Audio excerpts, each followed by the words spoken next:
Welcome to the live stream on Sunday. It's kind of, unfortunately, I'm trying to figure out streaming schedule, but it's looking like it's either going to be Saturday or Sunday, depending on if I have something going on Saturday, Sunday. It would have been Saturday, but I was on a shoot, and I got to shoot a little scene on Saturday, so that was really fun. I'll talk about it in a second. How's everybody doing? I seem to feel like there's something going on today that I don't remember what it is, but you know what? I'm really looking forward to that Super Bowl. I think it's going to be next week. I'm so excited. You couldn't get more excited than me. I can't. I just love watching the team.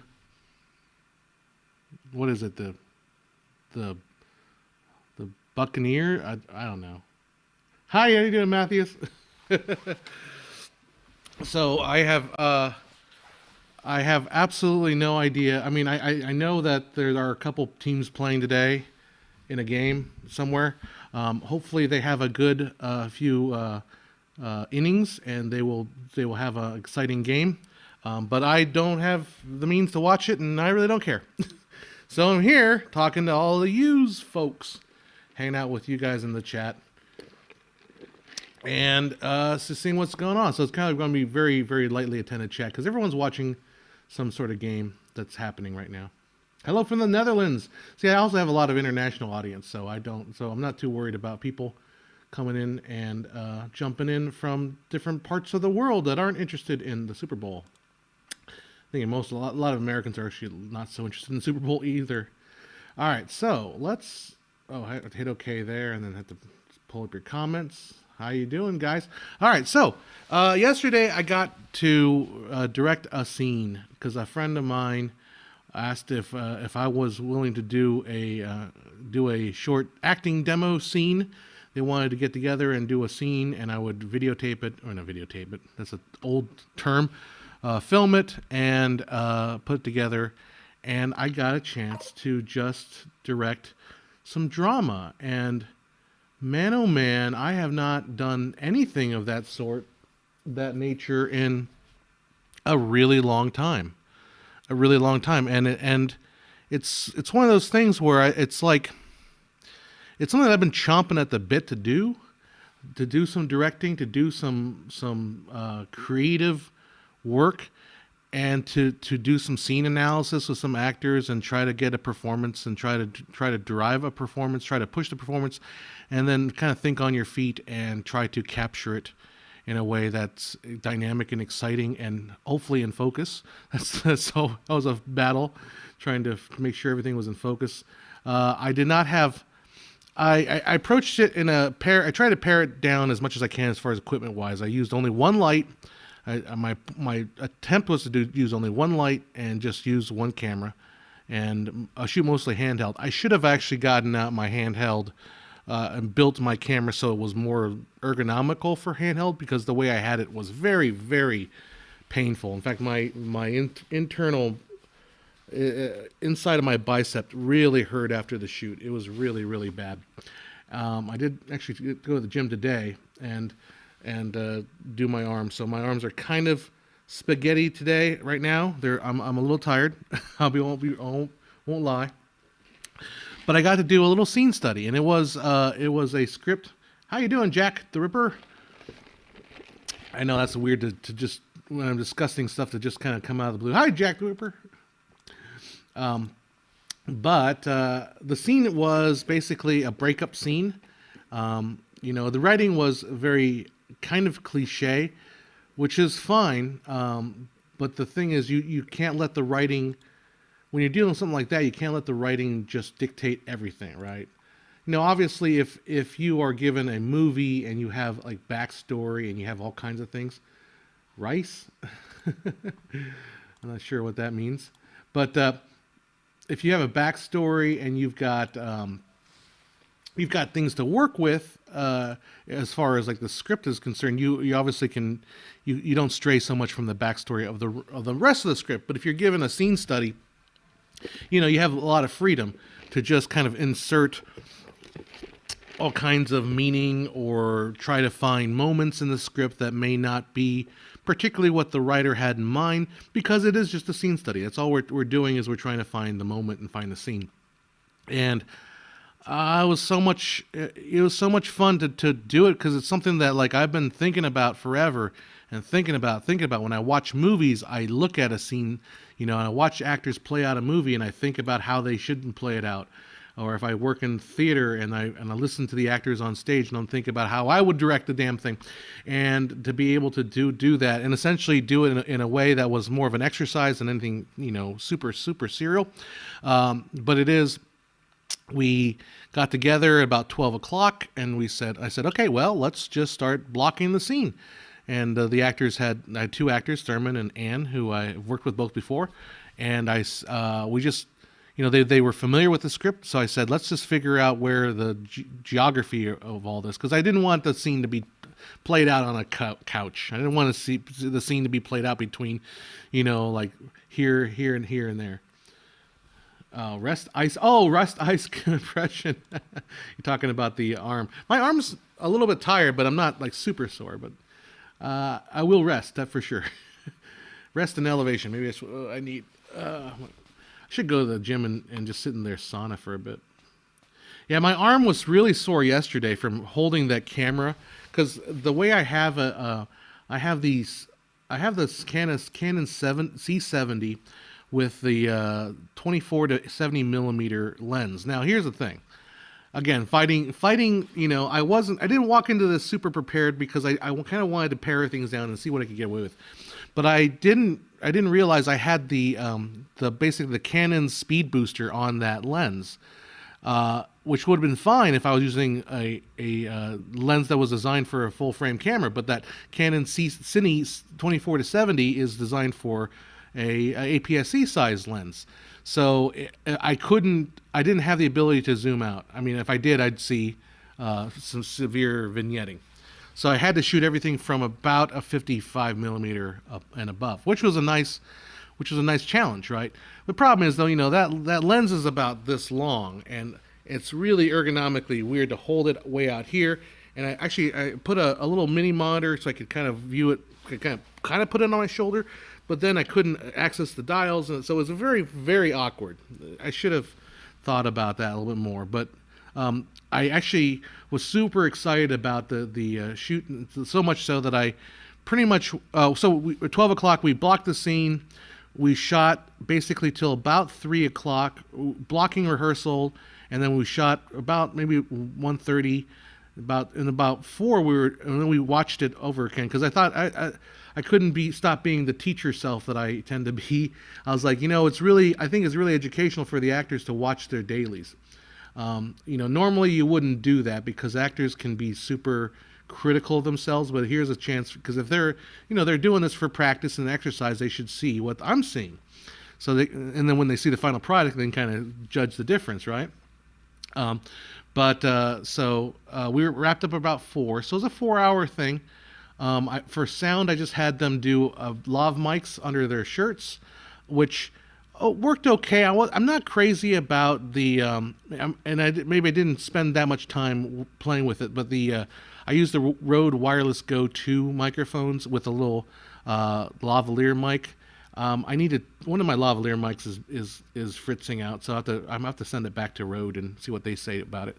But they didn't clip, because there was some parts of the scene where they were starting to yell. They didn't clip, but they did kind of compress pretty hard on the high end. I know the little things themselves record 32-bit, which is fine if because you can't control the volume, which is what's frustrating. That's the frustrating thing. Is like, I want to control. If I could control the gain on all these, I would gain them properly. But the fact that they're 32-bit means you can't control the gain, which is kind of frustrating. But it is what it is. And if I had to reshoot that with a proper sound, I wouldn't probably do it that way. But all in all, great learning experience. I was so excited about the project that I actually went home and I ended up cutting it that night. It was only 16, and ended up being 16 shots. I ran it through, I cut it in Premiere, and I thought I would just play around with Resolve some more, so I ran it through Resolve to do the color correction, because I shot in Canon RAW. But yeah, so far it's pretty good. I think I'll go home and do a little bit more like on the sound, try to get it a little bit sweetened. But otherwise, it's all done. It's like the 48-hour film project. Just get it done really quick.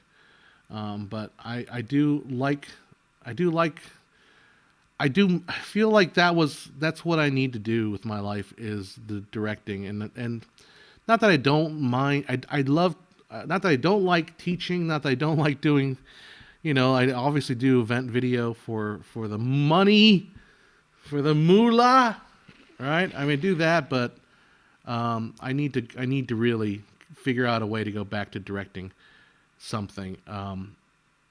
I don't, even if it never gets anywhere other than right here on this film channel, I can put it out there. I've got some eyeballs here, but yeah, looking the DJI version mics. Well, I've got the Rode Wireless Go 3s, which are essentially like, I think, the DJI mics. I mean, I don't want to spend more money. I've got a bunch of I just gotta round up all my lav mics. Back when we did a deal with Rode, I ended up getting like a bunch of lavs. I don't know where they all are, and I don't know if they all work. So I need to just send them back and say, hey, fix these, and I'll pay them to fix. It's just cheaper to pay them to fix it than it is to buy new ones, I think.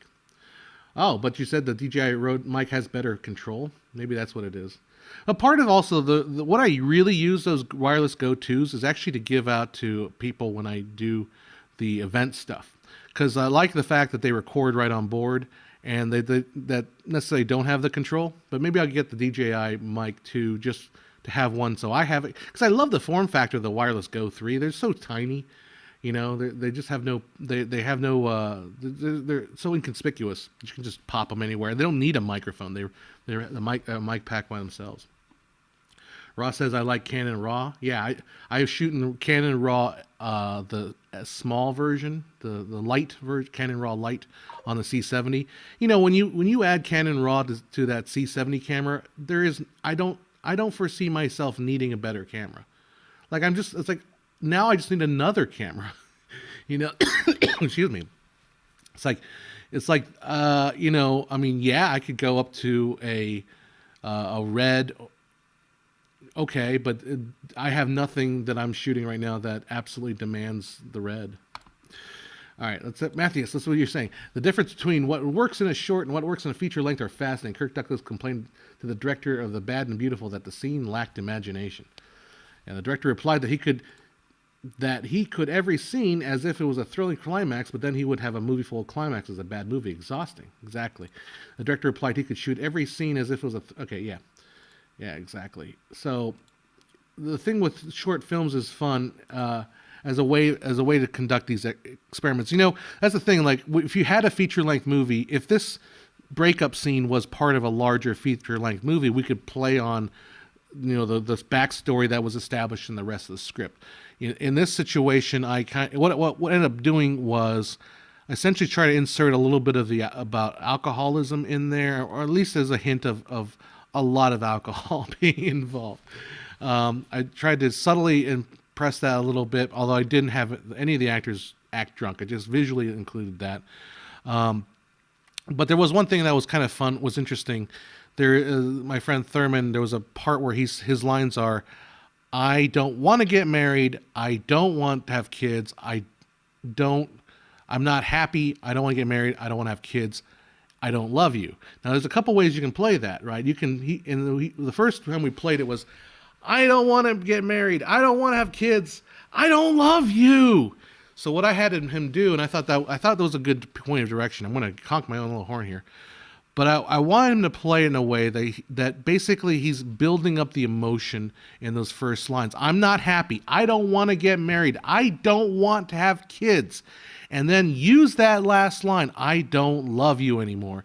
Use that as sort of a way to stab his ex-girlfriend in the heart. Not necessarily as a continuation of the emotion, but so what I had him do was essentially let that emotion build, pause, and then deliberately think about, okay, I'm going to stab her in the heart with this last line. Versus that line being part of the crest of the emotion, right? So that's what I love about freaking film directing. That's what I love about acting. That's what I love about performances. You can do that. That's subtle differences between I don't want to be, I'm not happy. I don't want to get married. I don't love you. Versus, I'm not happy. I don't want to get married. I don't want to have kids. I don't love you. Like, those are two different line reads, and it's not on the page. Like, I mean, somebody could write the pause on the page, but I think it's more effective. It's a little more dramatic because that's kind of puts that button on that little phrase of his, and then turns to her, and she's like, "Yeah, well, you can go stick your dick in whatever you want. Go, the line was like, you can go do whatever you want, whatever orifice you want, anyways." And so there's, just watching the peaks and the valleys of the emotions, and figuring out where to put them, and then incorporating the visual side and the filmmaking side, the composition side, going from wide shots to close-ups. Obviously, like, by that time we're all kind of pretty close over the shoulder shots. I don't know. That's what I love about filmmaking. I don't love sitting there tinkering with a green screen forever. That's not what I love. I love these moments that you can craft. That's at first when Scorsese was all against the Marvel movies, I was kind of like, what? There's lots of Marvel movies you can do, a lot of good stuff you can do, and you can create all these operatic moments. But now, I want to see some movies that have some heart and emotion. And just rewatching that every day, Everything Everywhere All at Once. That brilliant line where, it's not in English, but where he says, in a different life, I think I could be happy just doing laundry and doing taxes with you. And the way that line just kind of sits there, the way he delivers is this sort of character that is so mousy and different. It's man, that's what freaking movies are for. Not about smooth panning. Oh my God, I gotta spend all my time talking about frame rate. I want to talk about, like, delivering a line and building. And yeah, Ross says, very Stanislavski, each line is spoken as if you're doing something to the person you're talking to. I am a big, like, the thing that kind of drove me down the line was when I was researching the Stanislavski, researching my history of acting video. And that really helped me approach acting. And they're saying different verbs, acting verbs versus actions. And I know there's a couple. I've read one directing book where it says, and I haven't directed a thing in like 3 years that didn't involve me in front of a camera like I'm doing here. I do a lot of this. I haven't directed actors in a scene, in a long time. So I'm rusty, and I want to do more of it, because that's what I do. God, I do really love it. I do really love it. But yeah, every director should take a good acting class. I think so. I think every good director should do an acting class and a writing class. Well, as in class, really think about writing and acting. But then again, there's also the visual side too. So a good director has got a lot of hats to wear, right? We talked about this with the actors afterward. The Hollywood model is not going to be around. The Hollywood model is always going to exist. The Hollywood model, I say, is where you have a camera department, and you have a sound department, and you have a acting, and you have hair and makeup. The large scale movie making machinery is always going to exist. There's always going to be Hollywood. There's always going to be Bollywood. There's always going to be, even television show productions and stuff like that. There's always going to be that kind of set. However, I think going forward, there's going to be a much larger economy where it's not quite that level of production, where you're going to have to be doing, the director is maybe going to be shooting as well. Even if we're not making the kind of money, just to be able to do that and to tell these stories or to experience these stories, create these little stories, it's worth it. Oh no, my computer screens went dead. What's going on with that? Oh no. Did I blow a fuse in here? That's bad. All right, let's see what's going on here now. What the heck? Am I still streaming? Am I still online here? Looks like I am. Yeah, I think I'm still here. Well, that's bizarre. That's what I get for talking smack about Disney. Let's see here. Well, hold on a second. Let's see if I can get the lights turned back on. At least, right? Let's see.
Oh my goodness. All right.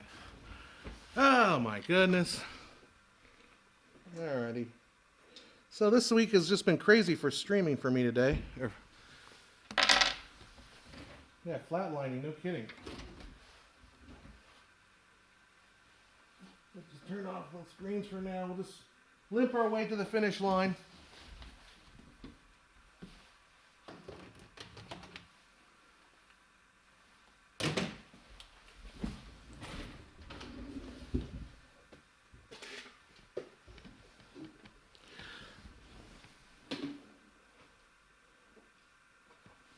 Yeah, so what happened? You heard that beep there, that flatlining noise. That was the one of my old battery backups that I used to, battery NP, what do they call those things? Battery backup systems that I used to basically power the lights, the controller for the lights, and I use that to power the computer that runs the TV screens in the back, and it just died, I guess. That's what that flatlining sound was.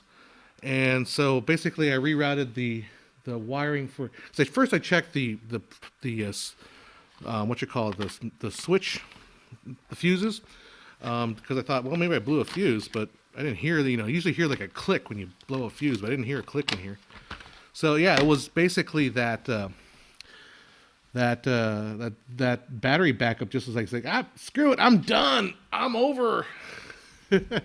And so it just killed itself, and that's how I lost the computer for the screens, and then that's the lights went off, and that's all it seemed to get taken out by that. Anyhow, what were we talking about? I don't know. We're talking about enjoying talking about directing the actors and all that stuff. But I wanted to get one question in Matthew's head. Do I like working with method actors? Yes, yes and no. Like method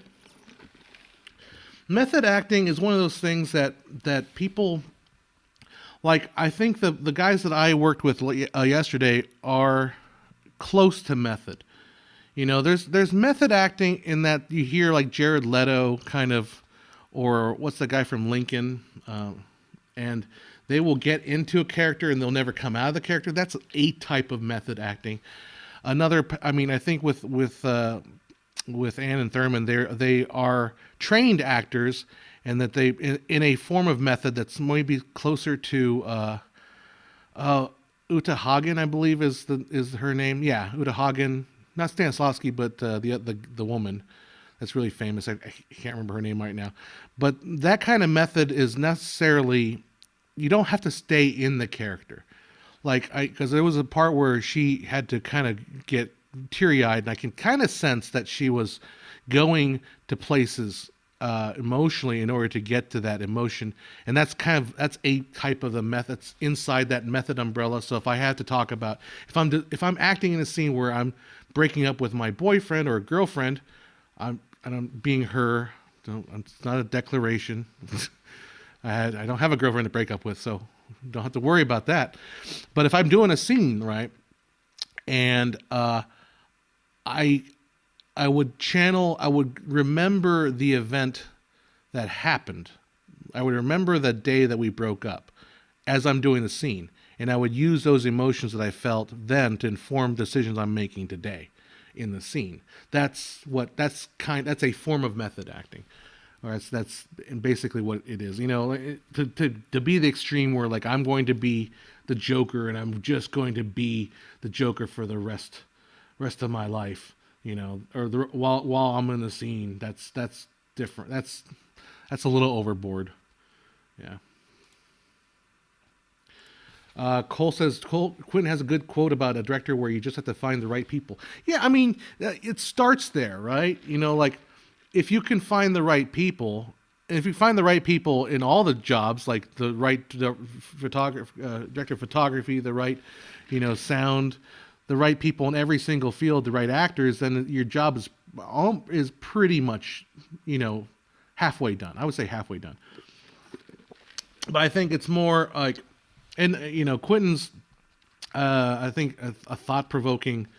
I think he'll play, his movies a certain way, and his characters tend to be more genre, in that they're sort of archetypes, the way he builds his stuff.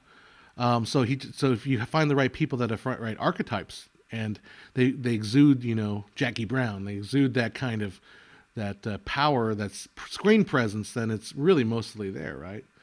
But yeah, I felt that method acting received too much mythologizing. It's all it is simply actors. Well, so method acting is slightly a bit different in that it comes from a more naturalistic camp. It's not the kind of Royal Shakespeare style, to be or not to be, that is the question. 'Tis the nobler the mind and simpler the truth. It's not the delivery, and it's not like overt, powerful delivery. And there's room for that. Like once more in the breach, dear friends. Once more we go. That kind of like, that's a type of acting, right? Whereas method acting is more like, once more into the breach, dear friends. What's more? I don't know. I'm doing a terrible Marlon Brando impression. But method acting essentially turns inward rather than outward, right? And that's why method acting only came around, or at least, method acting has its roots in theater, obviously, but in the late 1800s with Russian theater. So they do have, it does have theater backgrounds, but it only it really takes root in cinema because the camera can literally is literally a microscope. You know, what you can do the work, the more subtle work in front of a camera than you can't really do in that won't play in a theater. So let's see what you guys are saying. Oh, Daniel Day-Lewis, that's right. PTA loved directing Daniel Day-Lewis because he had his own three-dimensional character on set all the time to play around with. Yeah, exactly. You know, you might get more viewers on this look. Yeah, no kidding. Just I got a bunch of viewers when my stream was going live by itself on Monday, because what happened was I left the streaming computer on and the stream was still going after I finished streaming last Sunday. And it I guess YouTube just like, well, I guess he's still streaming. Might as well go live. Ping! And so it went live by itself like twice. And it wasn't until I realized it was on that I was freaking out. I was like, somebody broke into my studio and streaming. Bizarre. But it was because I just left the streaming on. Yeah. Do you think DC is in safe hands with James Gunn? I think it's better hands than it has been, right? Because at least you get a sense that James Gunn cares about the property.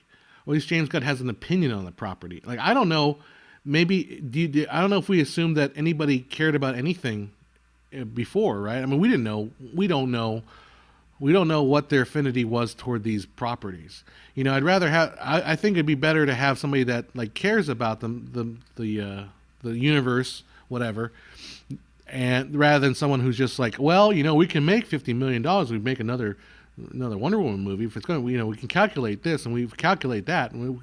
So, you know, I'd rather have somebody that cares about, and you think that somebody cares about it, rather than just pure, you know, bean counter kind of philosophy when it comes to making these universes.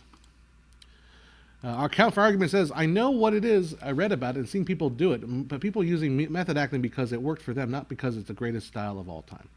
Yeah, and even trying to pin down what exactly is method acting is sort of hard to do, because it's not really one thing. It's not, and even the word method is sort of misleading, right? Because it's not like do this, then do this. That's your method.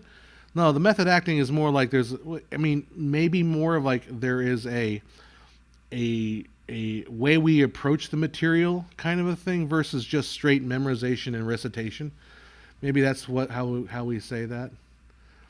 Yeah.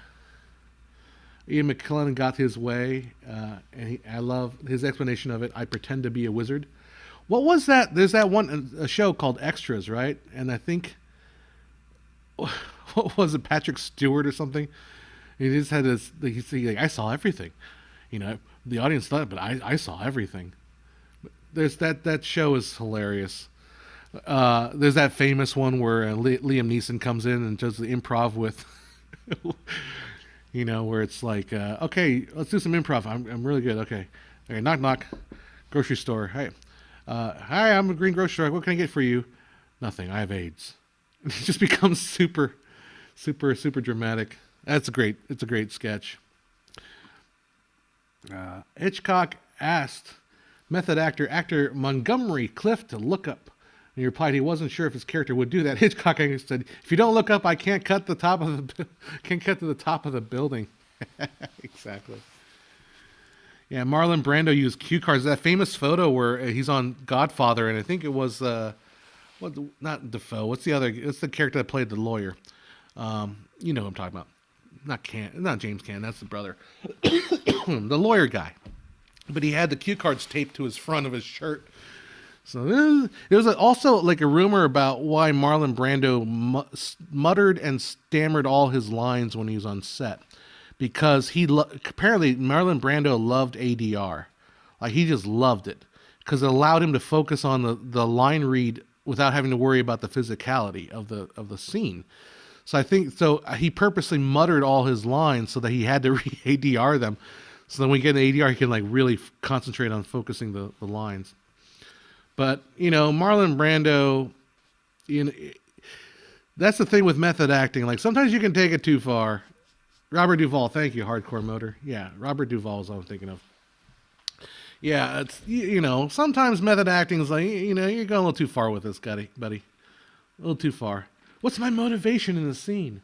Well, your motivation is to get paid by the, finish the scene so we can go home. Now, I mean, there, you know, there's obviously a lot of there's some purely mechanical issues about acting. I'll give you an example, like what was happening yesterday. Because I had a part where my Thurman would walk through the scene and was putting down her stuff. She would walk behind her and then go to the fridge to get something. And I was following, and then I wanted to end with a shot of her.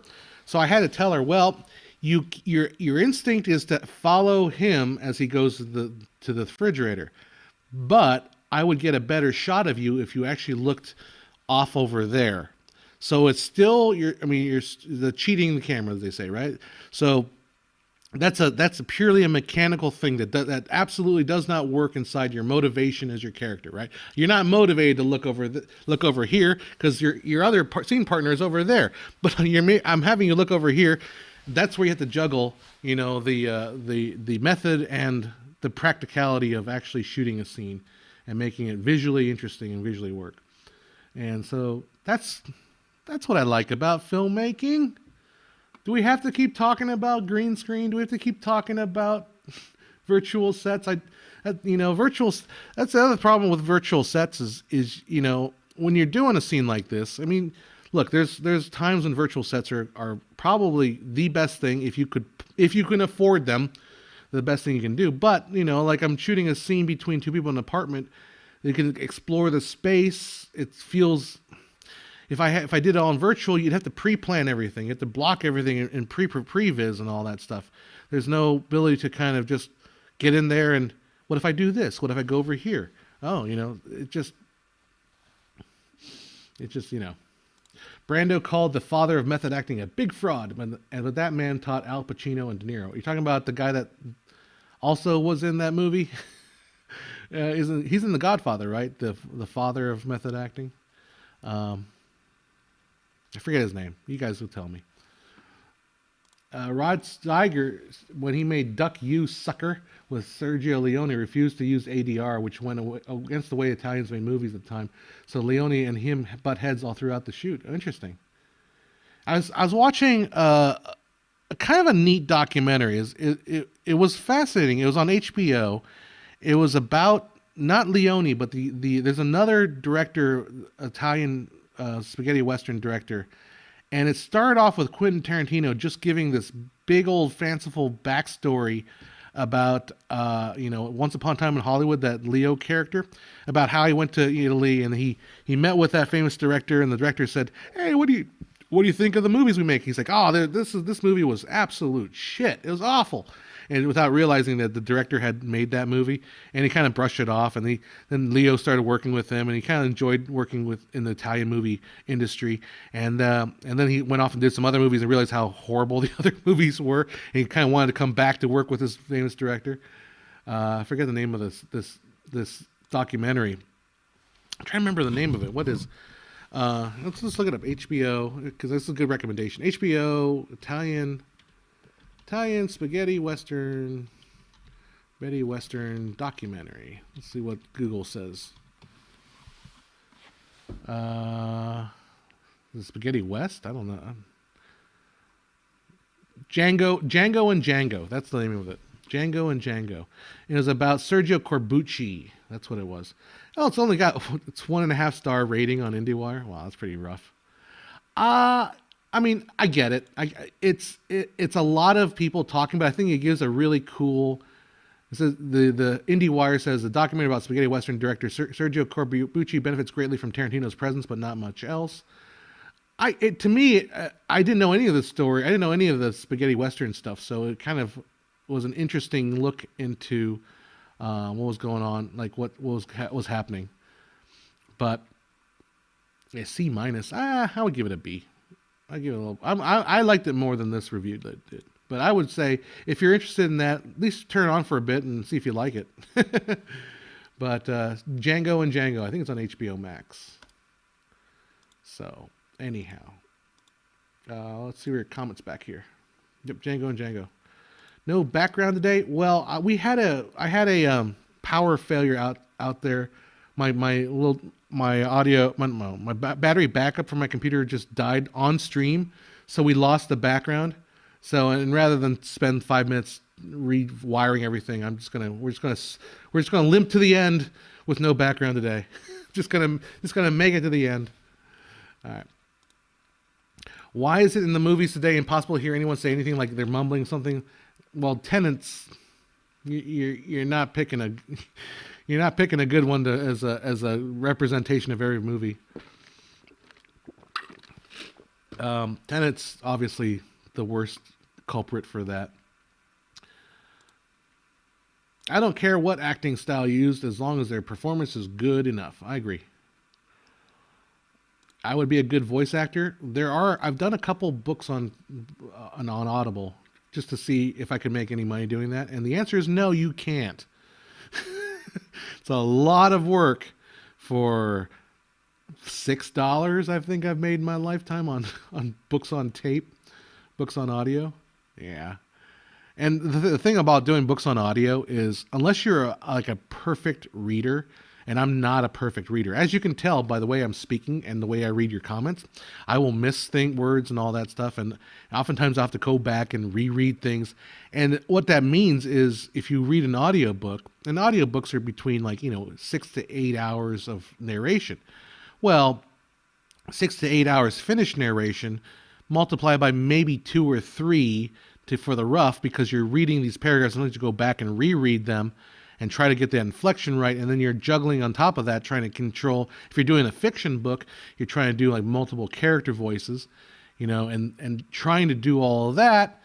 And Audible gets, so what Audible does is, you have this kind of like a gig economy where you're like, I will do the audiobook if you give me half of the royalties. I'll do it for free. That's how most people enter the world of audiobooks. Very, as a new person, you would never just get an offer for do an audiobook. But yeah, it just takes forever to do these, and it's like, and I don't mind the sound of my own voice. It's just sitting there and trying to read this, follow along, and then cut out all the mistakes, get rid of the little pauses and stuff that it's a lot of work. But I learned a lot about how to do voiceover stuff in Audition. So yeah, interesting how every artist finds different creative process. Coppola said his movies are always terrible before editing, and that his first cuts are never worked. Generally, sometimes you have to. It's like you have to put all your pieces on the floor to see what you have, and then you can revise it. It's sort of like there's the concept in writing where all writing is just rewriting. So you just put down all your ideas, and then you can look at them and oh, okay, I want to move this on here, move this over here. Anyhow, I was watching some test footage of Tim Burton and Nick Cage dressed up as long-haired Superman. Kevin Smith did a whole thing on that too back in the day. Can you name 3 of the most iconic scenes in movie history? Oh, don't make me do that. I love, for me, okay, so I'm just going to put it in there. The Everything Everywhere All at Once scene. So there's a Wong Kar-wai tribute, and he's in the tuxedo in the street, and he's saying, in a different universe, I would be happy just doing laundry and taxes with you. I'm just going to put that in there because it's top of mind. Why not? Let's see. Another great scenes. Well, we could reach to some Indiana Jones. The whole the whole Raiders Lost Ark scene is so iconically. Just the way he approaches that. Everybody recognizes that. What else can we pick? Oh, good one. Casablanca's ending scene. The Hill of Beans speech. That's another one. Sure, those are 3. Those are pretty darn iconic. So, all right. Yeah, Joaquin Phoenix is a mumbler. Yeah, that's what I hear. ADR story is funny. Never heard that one. So I didn't mention. So on Wednesday I went. So this week was pretty crazy for me. I didn't get to do much of anything besides work and a couple other things. but I went to LA and I watched The Lion King. Now, I'm probably none of you guys are maybe that interested in my story about going to see The Lion King. But The Lion King proves to me, quite literally, that the whole Disney remake, the live action remake, was foundationally idiotic and pointless. Like completely pointless. Because when I watched the theater version of Lion King, it hit me, and I will say it now, and you'll think it's not profound, but when I watched it in a theater, it became truly deeply profound. And that is, the Lion King is a metaphor.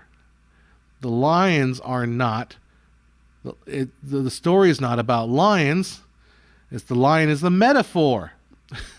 And you're probably thinking, John, come on, dude, you knew that. But okay, so I'll tell you the story. We're in there, and there's this the character of the monkey character. What's his name? I don't know. I keep saying bamboo. What's the old wise monkey character draws Simba on the tree, and it says Simba. And in the theater, it's a crowded theater. This is the Pantages Theater in Los Angeles, in Hollywood. There, in the theater, you hear a small little voice in the back corner saying Simba, and like half of the audience like heard it and then laughed, because I was thinking about the way this story is presented to children. This is a story. There's quite a bit of an operatic quality to The Lion King when it's presented in theater. I don't know if you guys are familiar at all with the way the theater Lion King. It's very similar to the animated movie. There's not really a whole lot different story wise, but it's basically like a king's uncle who dislikes the new ruler, plots to kill the king.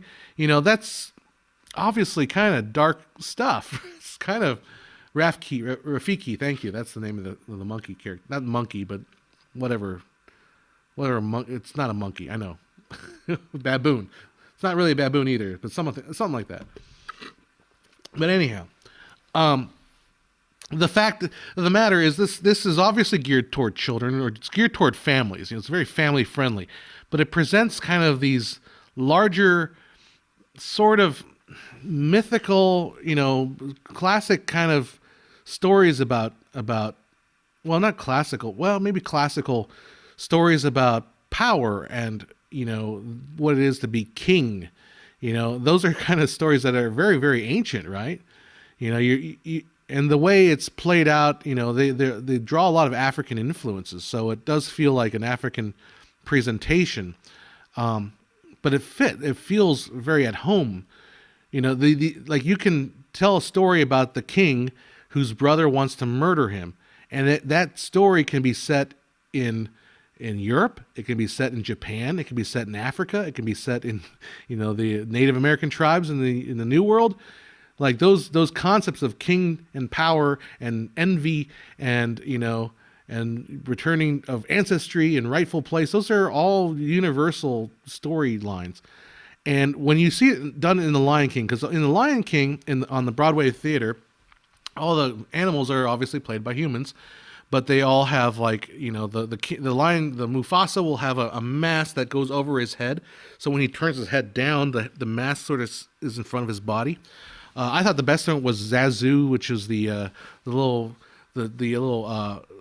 Secretary of State, I guess, to the king, and basically he's a little puppet. And the guy can control the puppet by flapping his wings, and he kind of flies around, and all of that is, I think what's wonderful about that is for kids, because I'm kind of watching this through the kids' eyes, right? For kids, they know it's not real.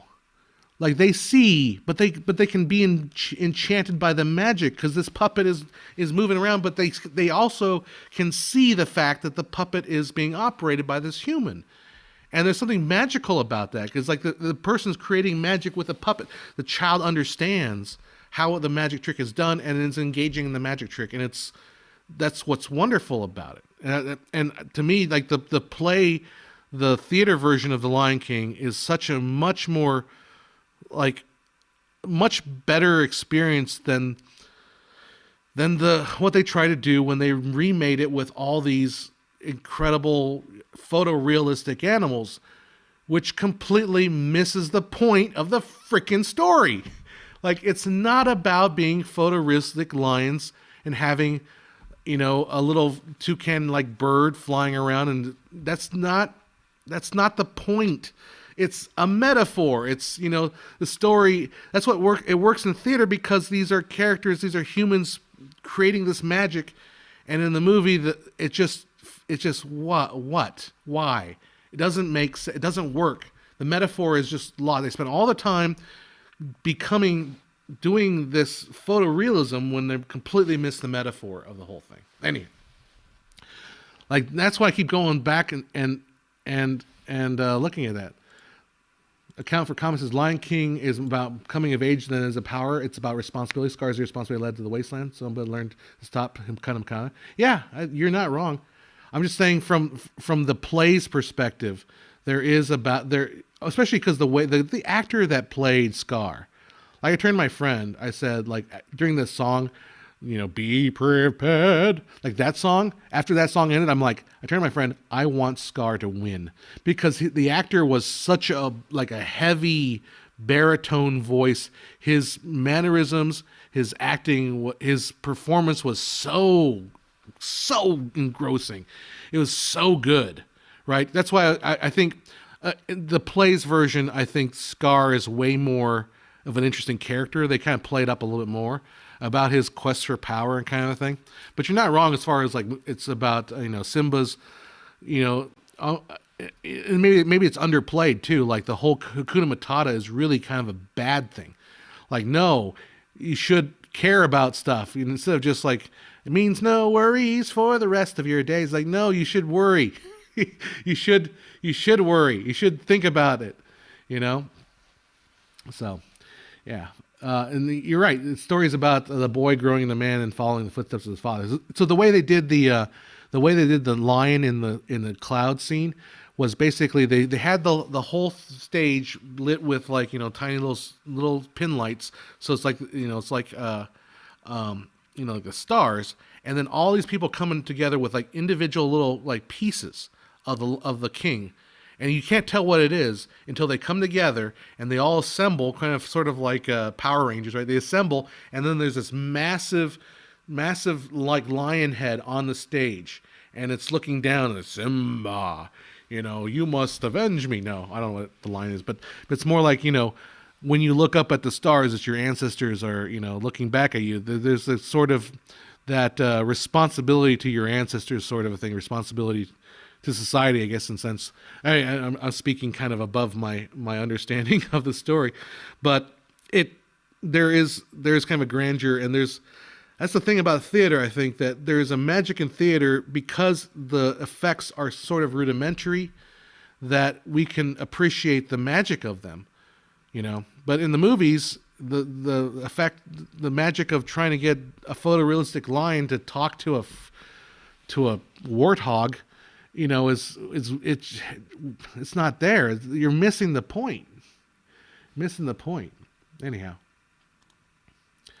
are you into movie soundtracks or OSTs? What percentage of movies make it for you? I used to love listening to soundtrack and original scores. They're kind of harder to find these days, aren't they? One of my favorite scores obviously was like Nightmare for Christmas, not Nightmare on Elm Street, but Nightmare for Christmas. I used to like to have the Jack Horner, or is it John Horner? One of those, John Horner collection. They had Titanic and, Terminator. Had the Danny Elfman collection. But back in those days, I think Michael Giacchino is probably one of the rising. Well, he's like the replacement John Williams now, right? So I haven't dug into a whole lot. What percentage of the movie does it make for me? I don't know. A large part, but we have, in a way, sort of moving away from themes and leitmotifs and stuff like that. So, something like Star Wars, where everything has a particular song to it, attached to it, but so few other movies follow that, A lot of stuff is needle drop stuff, How did I miss John when cooking dinner? That's a good question. You gotta find that out. Do you get down to the bottom of that mystery? Although if you came here earlier, you saw my lights went out. There's a great book about screenwriting by John Truby. Yeah, John Truby's cool. Anatomy of Genres. I've just heard about John Truby through my interactions with the internet realm of screenwriting. So, but what I've seen of John Truby, he sounds like he knows. He doesn't sound like he's insane. He sounds like he does lay down some pretty decent advice. I mean, I'd be persuaded otherwise if anyone wants to argue with that. But I feel like he does know what he's talking about. Bambi is a purer version of the whole circle of life thing. It's very minimalist in plot and character and dialogues about how nature always goes on. The ending perfectly mirrors the beginning. Oh, wow. I haven't seen Bambi in, 35 years probably? No, probably 30 years. I should watch that. I didn't want to like The Joker, says Hardcore Motors, but as soon as the score came in, I loved it, and I knew it would make it Oscars, and it did. Huge part of the movie for me, personally. I liked The Joker. If I were to say something bad about it, maybe it doesn't go far enough, but there's always Joker too. But yeah, I love that the way there's a thing about Quentin Tarantino. Keep going back to Tarantino here. He talks about the tension in that room between Joker and De Niro. Right? Spoilers. If you haven't seen it, spoilers. Okay, whatever. But the way that essentially Tarantino talks about how he was able to whip up the character to both hating De Niro and also being scared of what was going to happen to De Niro in that one scene, and that tension that exists between and then the way that scene ends is just, yeah. Speaking of one of those iconic scenes. All right, it's 4:00. I gotta get going pretty soon. We'll hang out for a little bit longer because I gotta get home and I gotta go print out. I got like a ton of money and coupons for like Costco. Like some serious, I guess I haven't been using them, so they keep accumulating. So I'm gonna go buy some steaks. get some steaks on, yeah. Oh yeah. All right. Do you know if? Oh God, yeah. Toy Story announced Toy Story 5, or Toy Story 5. Disney announced Zootopia 2, Frozen 3. It's funny. I rewatched Zootopia the other day, and I wasn't as impressed with it as I thought I did. I liked it a lot better the first time I saw it. But ever since I saw it again, I'm like, this is kind of not that great. It's kind of low rent animation compared to what came after it, obviously. But yeah, man, I don't. I said it on the stream. You guys can go back and watch the stream from like months ago when I said, "Look out, Disney! Disney's on its way down. Disney's on its way down." Or I said the most dangerous time for a company is when they become number one. And I said I've been saying it for a long time. It's happening right now. You can't go back and make toys. Look what Bob Iger is talking about. He's like saying, we're going to do more Toy Stories. We're going to do more Frozens. We're going to do more Zootopias. Damn it. It's like, I don't know. How about I've got this amazing original story about a little boy and, in the Caribbean, and he's about to set sail on an amazing adventure. And I can't wait for all of you guys to experience it. It's going to be an awesome movie. It's a brand new original story. And I'm so excited. Where's that? No, I want to give you more of the same damn thing you've already liked. And I get it. Like, sure, it's hard to hype up. No, but they should be hyping up new stuff.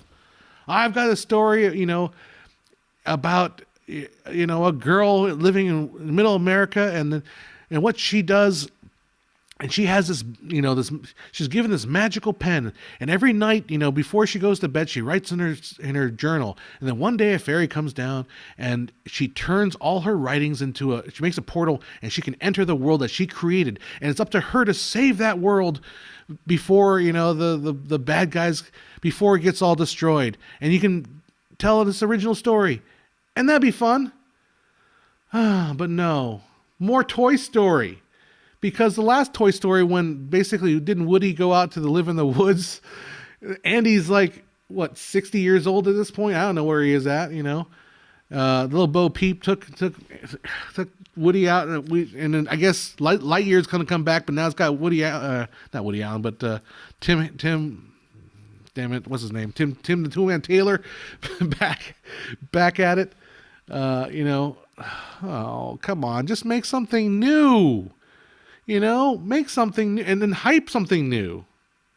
Why can't you do that? Why are they so allergic to that? I don't understand. Like, just you're telling me Disney doesn't have like thousands of its own employees that probably have great ideas for movies? Of course they do, but they don't want to take a chance on any of that. Maybe, I don't know. I know. I feel like I'm like arguing cliched stuff about that because I hate being cliche. Everyone says that, right? But it's true. Like, come on, guys, stop it, stop. Yeah, it's because Lightyear cost $200 million and flop. Yeah, well, why do you need creative bankruptcy? That's the thing, though. Like, you gotta tell me somebody at Disney. Somebody working there has to have these ideas that they want to get put together, but they won't because I don't know why. Because the people with the purse strings are probably looking at the money and saying, "Well, we can't. We tried with the Dangerous World or whatever that movie that bombed, right? We tried with that one. Let's go back and do." Like, no, you tried it because it didn't capture the imagination of the public. You got to try to make these stories that are fantasy and whimsical, and to be honest, they've lost a big chunk of parents through their politics, and regardless of how you feel about Disney's politics, you got to realize there are people that do not like Disney's politics, and they've lost their trust big time. So, what better way to make a movie to regain the trust and to make a movie without reaffirming traditional politics? I don't know. But, as like I said, the most dangerous day is when the Disney becomes number one. Matthew says, I still feel sad that Disney canceled Gigantic years ago. It was going to be an adaptation of Jack and the Beanstalk. Yeah, there you go. Can't do new stuff. Nope. There was a funny scene in The Lion King. Obviously, Disney theater is self-aware. I mean, Disney's Lion King was opened, I think, in 1996, so it's really kind of an old show. But at the one point, Scar has Zazu in prison. He's like, Zazu, I'm bored. Please sing me a song. And Zazu starts singing, let it go, let it go. He's like, no, nothing but that. Hardcore Mo says, I'm trying to get into the industry and freshen things up. Don't give up hope. Okay, so let me talk about something that's been bugging me. All right, it got me annoyed the other day. It got me so annoyed that I tweeted something. And when I tweet something, nothing happens because I guess the Twitter algorithm is banning me, I guess, or something. I don't know. You've got 80,000 followers and your tweets only get 1,000 views. That's weird. But I mean, I guess that's the way it is, right? It's the same thing with the stream. I've got 400,000 subscribers and only like 30 people on here, right? 12 people right now. So we're low. But anyhow, YMS Cinema, which is like this one blog site that does, it's a filmmaking blog. Honestly, filmmaking blogs are going to be replaced by ChatGPT pretty soon, and good riddance because they're all crap. But anyhow, shows my infinite patience for this story here. I'm going to tell you. So they made this. I saw this article come across my Facebook saying, "Oh, check out this Spielberg Oneer video he did for Marcus Mumford. It's amazing. It's Spielberg, the master of the Oneer shot, shoots his first music video for Marcus Mumford, right? And okay, so I'm like, all right, well let's click on it and see what it looks like. In fact, I might play for some of it. I won't play the audio because that's how I got in trouble last week by playing audio from a video from a what you call it, the Fleabag trailer, which got me copyright hit there. I'll just cut it out of the video, but let's see if I can pull this up. I know this is kind of a last minute thing here, but so this article made it sound like, wow, Mumford. This article made it sound like, wow, the Spielberg really did this thing. Well, the first thing, Mumford Spielberg. The first thing you have to know, it's called Cannibal. It was entirely shot on an iPhone. Like, okay, that's kind of cool. There was no crew. It was him, Cape Catshaw, and a couple other. The stream is always a bad time for me, sadly. Yeah, sorry about that. It's either a bad time for me or a bad time for you. And if it's a bad time for me, Twitter is even more of a mess. I mean, it was fun for a while, but, you know, hopefully he might be able to turn it back around. I don't know. Or maybe just social media is just crap and we should all just get rid of it. But then again, hey, you wouldn't know I'm here online. All right, so let's pull this up here. Hit OK. All right, and let's go. Ooh, again, ad. Got 2 ads. I'll wait till the ad's over until I come to the video. So here is the music video for Mumford. Skip ad. All right, fade that. You can close there. So this is the music video that's shot on an iPhone, and I think there is sound playing. So I'm going to turn the sound way down so I don't get copyright struck there. So this was all shot by Spielberg, and I'm going to talk through it. Let's see if I can do a picture-in-picture here. I'll talk through it. So if you can't tell, if you guys can tell, it is 30 frames a second. So it's not even 24 frames a second. Yeah, there's kind of the shadow of him going over. And I'm going to be honest, that's all there is. That is all there is. It's just this. It's just, I mean, okay, it's going around him for a little bit, right? So we got that going on. I'm talking as I'm kind of like adding, I'm super prepared, right? I'm super prepared today. Like, I'm just knocking out of the park. So he pulls back and he sits in an office chair, and then yep, like that. And then Kate Capshaw, his wife, pulls him back on an office chair, and there it is. That's him being put on the office chair. I'm trying to go ahead and put myself there so you can see this. And this is exciting stuff. I'm sorry, I'm really riveting streaming here. Just exciting stuff. All right, cool. And that's it. Let's go back to general. Okay. Hey, look, now I'm in the frame. Hey. All right, so that's happening. That's all that's happening. Is one guy sitting there singing, and he's on an iPhone. So now we're slowly, okay, I'm just going to fast forward. Sorry, guys. This is getting boring. And I'm not. So he's just being pulled back, and we see some chairs. Okay. That's awesome. Keep going.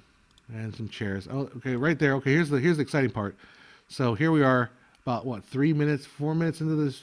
Okay, now we get a kind of push in there. Okay. And oh, what was that? Are you kidding me? I didn't even see that the first time. Is that the phone switching cameras? Okay, so we get that. All right, and then and some kind of control there, and you're kind of moving around a little bit on the camera. Okay, that's really all there is. Sorry, guys. I'm sorry. I'm just getting bored here. I mean, the music song is decent. I'm not a big. I don't know Mumford. I'm not a huge fan of his work, but it sounded competent. The music video, however, it's okay. But if any of you guys on this stream made a video of that quality, would you have anybody? Would it get more than like 100 plays on YouTube? No.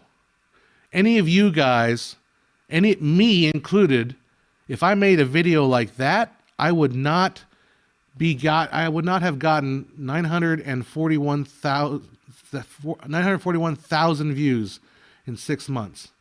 And I would not have, literally, if you Google Mumford Spielberg, articles and articles and articles written about this video, right? Like, the that's what's annoying. Like, the only reason this could have happened was because he's famous. Was because Spielberg is famous, because Mumford is famous. Any of you who make that, you will never see the kind of success that those guys can do. Jack Ripper says, I'd be embarrassed, honestly. Yeah. And somebody else says, it looks like a student project. Rocket Boy X says that. Yeah. So I commented on the Facebook, and somebody's like, well, you know, all of you guys bitching about this work, you think you can do better than Spielberg? You think you guys can do better than Spielberg? And the answer is absolutely. Abso-frickin-lutely, I could do better than that. I could absolutely do better than that. And it's not hubris. It's not, then you're saying you are better than Spielberg. I'm better than Spielberg at doing that. I could do that better than Spielberg, period. Oh, you know, next on the news, some crappy filmmaker who makes videos about frame rate says he can be better than Spielberg. Yes. Stop sucking Spielberg off.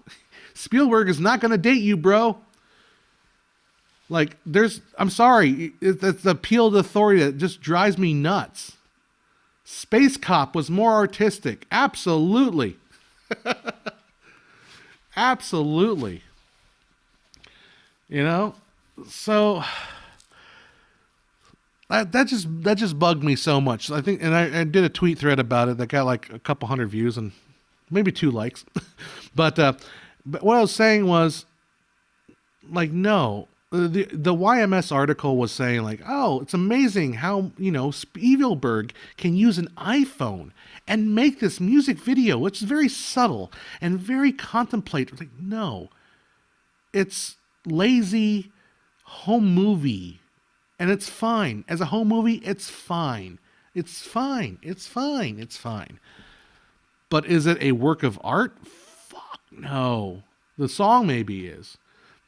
Maybe the song is pretty good, but the video sucks. Sucks. Kevin Smith did a recent video for Logic called High Life. Look, compare that song, like, okay, that Cannibal song, compared to something like Johnny Cash's Hurt video, which is freaking dark. Like, you want to talk about, well, that's confessional. You know, that Mumford song is really confessional. The way it's so low key, it's really intimate. Like, no, compare that to freaking Johnny Cash Hurt video. That video will wreck you. Brown nosing article 101, exactly. But this guy was like giving me crap. Like, well, you think you're better than Spielberg? Hell yeah, I am. Every one of us is better than Spielberg on that one. Now, look. And I've gotten this argument with people too. I'll say, you give me Spielberg's crew, right? You give me Spielberg's crew and like 3 weeks to work on a short film, and I will give you a better film than Spielberg can if he only has an hour to work on it. And people are like, oh, you think you're better than Spielberg. Well, if I have Spielberg's crew and I have like all the time I need to prepare for a project, and then I handicap Spielberg by making him only shoot for like 1 hour, then of course I'm better than Spielberg because I kneecapped him by only giving him an hour to work on it. And here's the thing. I'll bet you guys, all you guys watching, all 12 of you on here, you guys could do better too.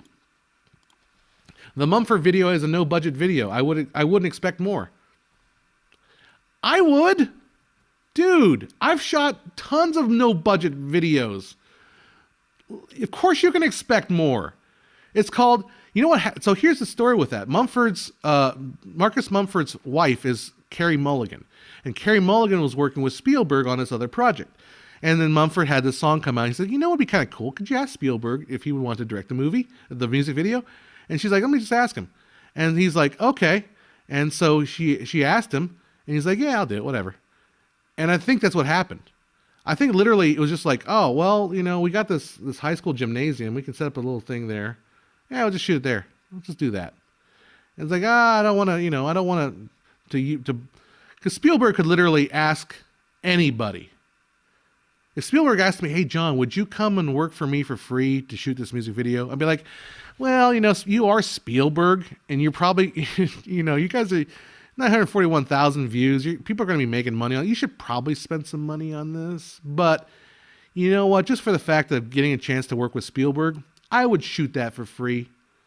I would shoot that totally for free. And I think a lot of people here would do it for free. Yeah, Jack Ripper says Spielberg got lucky with Jaws because the shark didn't work. Yeah, you always wonder what would the history of cinema be had that shark worked, and Spielberg did not get a chance to do that. Because Spielberg, after that, feels like he just lucked into that part. That put him in a prime position, and then he just made a bunch of smart moves. Like super smart. He picked some great stories. He was able to tap into a certain kind of, sort of a nostalgic, but sort of, old-fashioned adventure cinema of the late 70s, 80s and stuff like that. And it just made him super, super famous. Like, what has he always been the best director in the world? I don't know. But I sure as hell could make a better freaking music video than that. Like, come on. Like, I mean, no budget, sure, but at least shoot more than one shot. I don't know. There's things you can do. Look, a lot of us here, our music videos have, Tyler here says he's done a lot on no budget. The filmmakers all do stuff on the no budget. That was just laziness. I mean, that wasn't laziness. That was just like, hey, let's just for a lark shoot this way. Let's just for a lark shoot this way. And I think maybe the story was that Marcus, like, it wasn't really meant to be released that way. Maybe Spielberg was like, I just want to hear, let's just think, here's my idea, and let me just shoot it with the phone, just kind of get the idea across. And Marcus was like, I love it. Let's keep it that way. And like, oh, cool. And I don't have such a problem with Spielberg doing that, because I don't think that Spielberg purposely meant to make that video that way, or I don't have a problem necessarily with that. I have a problem with people who can't see The Emperor Has No Clothes on that one, man. Like, come on. That's not a great video. And YMS, basically we're one step away from AI chatbot writing these articles. That's such a fluffery that they promote that as, oh, look, guys, you don't need fancy equipment to make a music video. All you need is an iPhone. Well, yeah, if you're not Spielberg famous, your iPhone video will get 10 views on YouTube, and that's it. Yeah, Tyler says, if I can call in favors, I know Spielberg can. I think the fact is, would you waste a favor like that on Spielberg? Has favors he's not going to waste them on. But hell, could you imagine any USC film student would just jump at the opportunity to work with Spielberg on a music video? I mean, come on, I would. Caboose says, what do we think? Yes, you didn't think much of Fabelmans. I haven't watched Fabelmans because I have a particular fear that I'm going to get really, really emotional about that movie. And it's more above an envy kind of a thing. Scorsese is way more consistent than Spielberg. Scorsese directed the Bad video. Yeah. I mean, come on. I'm sorry, there is no argument for why that video is brilliant. It's not brilliant. It's literally an Emperor's No Clothes situation. There is no other way to describe it. That video is just, it's okay, but it's not the caliber. If you said, hey, it's like if you went to a Gordon Ramsay restaurant and he served you a grilled cheese sandwich. It's like, okay, I just got a grilled cheese from Gordon Ramsay. It's freaking Gordon Ramsay. You gave me grilled cheese, and it's not even a great grilled cheese. It's just white bread and Velveeta. That's what that video is. Wouldn't it be Mumford who would be calling in favors because any cost would come out of his budget? I don't know. It depends. I mean, if it was Spielberg was trying to do a favor because it was a favor for Carey Mulligan. So, I've done favors for people, but then I will have people do favors for me while I'm doing that favor for that person. So, like if they ask me, hey, can you shoot something, I might say, hey, call my buddies up. Hey, my friends want to shoot this thing. Will you want to come in and hang out and do it with me? So, yeah, I Caboose, I think you're grasping for straws, trying to pretend like this video is anything but just kind of lazy. Like I under what auspice or what what's the word I'm looking for?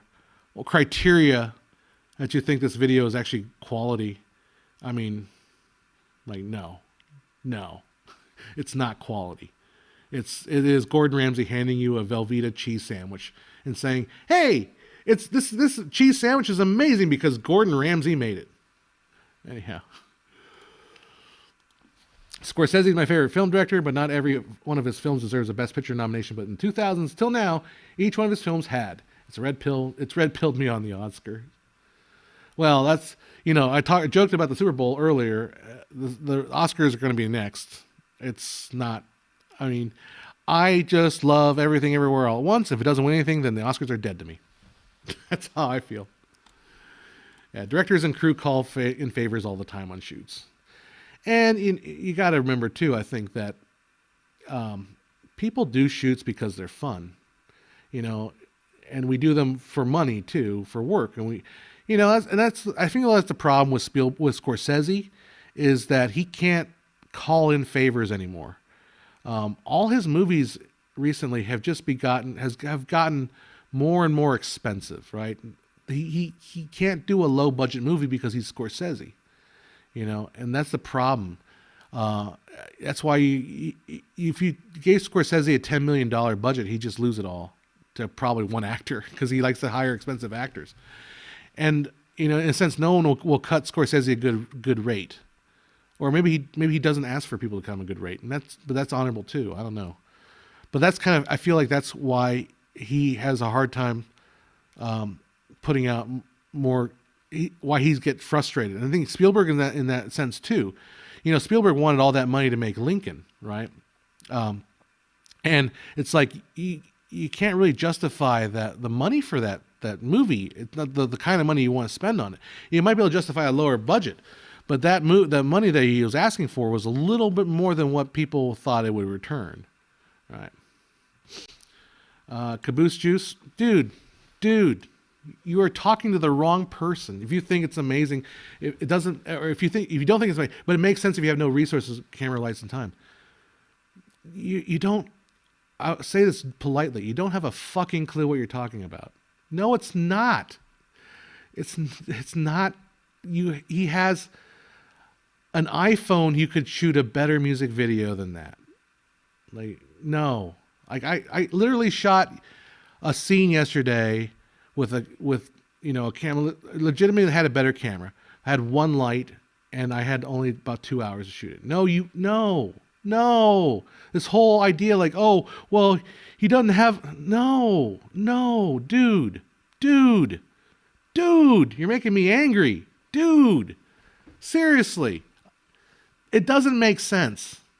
It doesn't make sense at all. It's like, I don't have anything. Therefore, I'm just going to shoot shit. No. You're talking to all of us out here who, this is our realm. Our realm is we don't have resources. We have to be creative and come up with stuff and do stuff. But Spielberg's not in that, has not played in that realm in forever. It doesn't make sense. Scorsese in his prime in the 80s when he was forced to do low budget stuff. King of Comedy, After Hours, Laugh Temptation, Taxi Driver, stuff like that. I mean, I don't know if Taxi Driver was low budget, but yeah, you're right. Yeah, low budget. I mean, that's the thing. Like something like, what's that movie with Adam Driver? Silence, or the one where he plays a missionary or Jesuit? It's like that was a $50 million movie or something like that. And it only had like a couple people in it. Well, 3-4 people. It shouldn't have been $50 million. It should have been like, 10. That's the problem with Scorsese. I just wish he would go back to low budget, but I don't know if he can. I don't know if Spielberg can go back to low budget. Like, can Spielberg deliver a movie for $10,000 or not even 10? Can he do a feature length movie for $10 million? Can Spielberg do it? And that's sort of the question, I guess, right? Do you know Coppola directed a Michael Jackson clip for Disneyland? Yeah, I think so. Was it that Captain EO? Was that Coppola? Yeah. Yeah, I remember like all of those guys were very, very like all doing stuff together. Is Coppola? I'm sure George Lucas was involved somehow. I think George Lucas is always involved.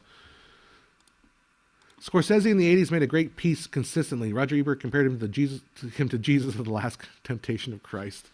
Yeah, yeah. So that stinking thing irked me so much.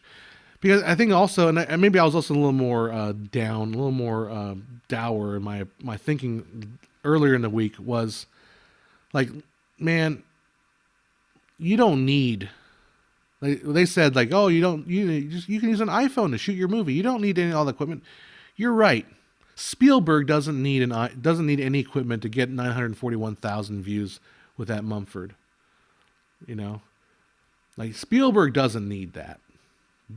Spielberg doesn't need that, but all of us down here in the peasant floor, all of us, if we turn that in, we would not see any success whatsoever. Because the fact is, a lot of High School Music videos look just like that.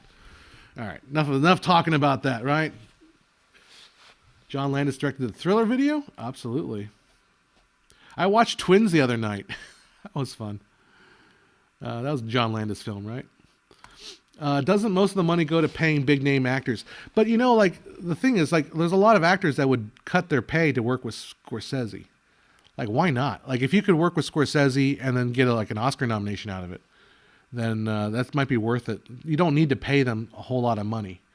But I think Scorsese maybe feels like he's at a point in his career where he wants everyone to be paid really well. That's my charitable look at it. It's fair. Like, if I got super successful, I would want all my friends to get paid really well too, right? Why not? Rather than try to pull favors. But, you know, there's got to be a somewhere of a line in there. Somewhere in the line. Cape Fear and Shutter Island were astounding. Even B-movie types of plots treated with dramatic art Oscar bait. Yep. Yeah, Spielberg says the shark not working was a godsend, a blessing in disguise because it forced him to be far more creative in shooting the film. Also, Patrick Willems has 2 great videos on Coppola. He had a pretty good video about how to review movies. So you should check out Patrick Willems' stuff. Ivan Reitman did Twins? You might be right. I'm trying to remember. Let's see. Who directed Twins? Let's see. It was... Why doesn't it show me? Oh, you're right. Ivan Reitman. I get those kind of mixed up sometimes. Ivan Reitman did Twins. You're right. Twins was kind of a silly movie. When Arnold he tried to steal his briefcase, the motorcycle guy, and he gets slammed on the ground. It's like, oh no, the ground was your enemy, something like that. The line, I just love that line. It made me laugh pretty hard. I wasn't really watching that closely. I saw that HBO has the founder on there, and I was really interested in the Ray Kroc story. So I was going to watch that, but I was editing. I was editing that thing I shot yesterday. So I put Twins on in the background for my mom, so I could just listen. About. I ended up watching it. You know, you kind of get sucked into it a little bit. David Lean said he first started as a top film editor in the UK. He said he couldn't imagine how anyone could be a great director without being an editor first. There's a lot of different approaches to that. You know, there are some people that said there's a lot of routes to being a director, like pathways. They all come from different. I mean, editing is a kind of a rarer thing. Like, not a lot of editors make it to the directing seat. It just doesn't tend to happen that way. But a lot of great directors are if you said David Lean is that case, the guy that edited Citizen Kane, I forget his name. You guys in chat will tell me. But he also turned his career into a directing career.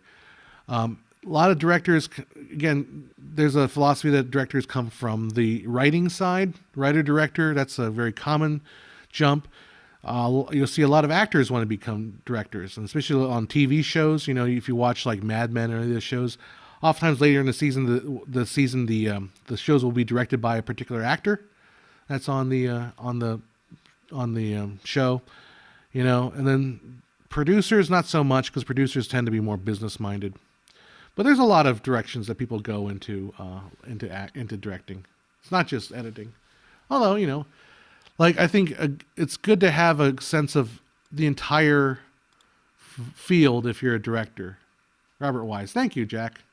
My brain doesn't pull stuff. I remember that he edited Citizen Kane. I just remember what his name was. Chat's sort of my encyclopedia. What do you think of A24 low budget movies? I think they're awesome. I gotta see Megan. That looked pretty kind of fun. I just haven't seen it. I haven't been to the movies in a while, so I don't think Megan's out in the theaters anymore, but I have to check it out. But I'm A24 is literally, it's like made for people like us that just love to talk about movies, and you know they're ambitious, and they're willing to take a chance on things, and they made one of my favorite movies of all time, Everything Everywhere All at Once. So I'm a big fan of A24. I read that on 2 articles about LED displays potentially replacing projectors in the future. Oh, that's an interesting idea. But now that's really Quentin Tarantino's nightmare, right? The whole TV in the theater. I mean, but it's not a bad idea, right? I mean, if you think about the direction that LED virtual reality projections, rather than projecting, just make an IMAX sized, LED display that has the pixel density enough to make it really good. That's not a bad concept, actually. It would save a lot of the issues with projection as far as like dimness and all that stuff. Interesting. I will go with that. Yeah, Walter Murch directed that sequel to Wizard of Oz is the reason why Walter Murch never ever directed again. Oh my God. I tried rewatching the Return to Oz or Escape from Oz or Oz of Your Nightmares, whatever the hell that movie was. I think Walter Murch is a brilliant editor, and he's a very intellectual, and I think that's the problem with that movie. It's so intellectual.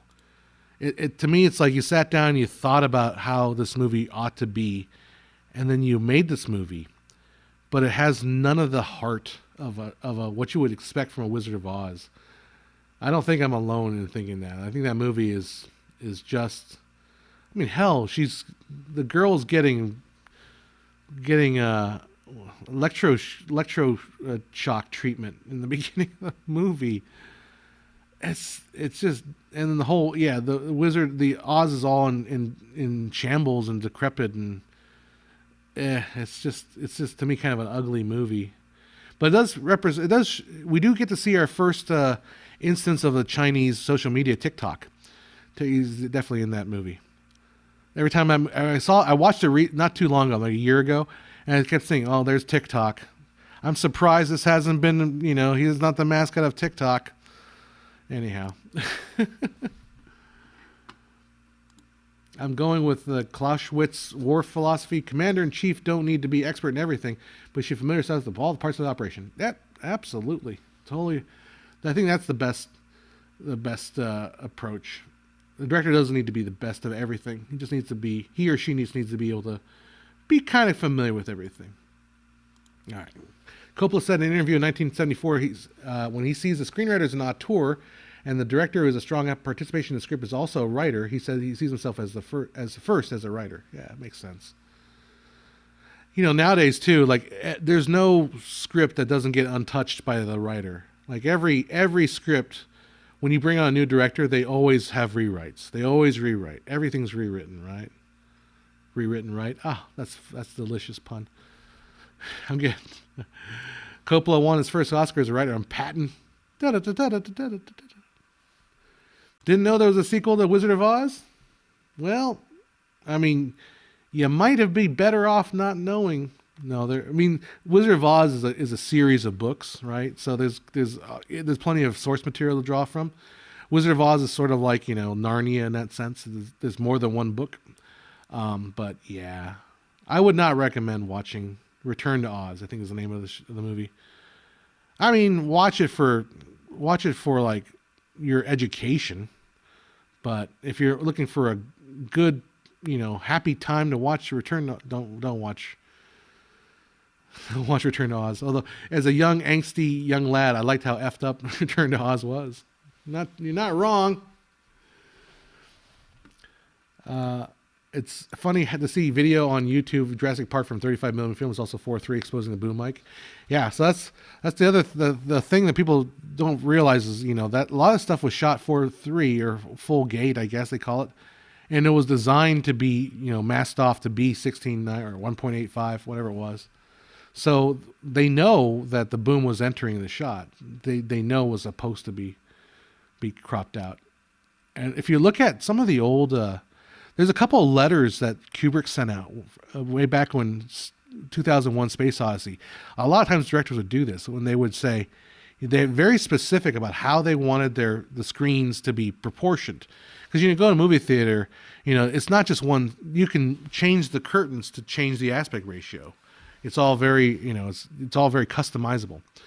So, not Spielberg, but Kubrick had these letters sent out to all the projectionists saying, my movie is shot in this particular aspect ratio, and you must, for the sake of our patrons, you must, screen this movie using this particular aspect ratio and no other aspect ratio, So Kubrick hated Wizard of Oz, and yet white men can't jump. I mean, I can get that. I can quite get that. I never saw White Men Can't Jump though. They are remaking that movie, which is like, oh really? All right, guys. On that note, on White Men Can't Jump, I'm gonna go print out my coupon for Costco. I'm gonna get some Costco deliciousness, good stuff at Costco, and avoid. Hopefully, everyone's at home watching the Super Bowl and not at Costco, which is where I'm gonna be going. All right, so this week's not going to be as crazy as last week. Last week was pretty rough. Kubrick is a control freak. Yeah, it sounds like it. From what I can tell. So hopefully I can get to work on that new video that I had in mind. And hopefully we can fix up this audio, this power bank issue so that I can actually have a computer that works. It can shows the background. Alrighty, guys. That's all. I'm going to be hanging out. I'm going to take it off here. Yeah, those guys are annoying to work under. Yeah, control freaks are definitely not fun. I'm kind of dwindling down here. All right, I've been on here for like an hour and 40 minutes or so. That's good for today. Yep. Alrighty, guys. Thanks for hanging out with me. I will see you next week. We'll try to do another weekend stream. Until that, we shall see you guys later. All right, guys, taking off. Fade to black.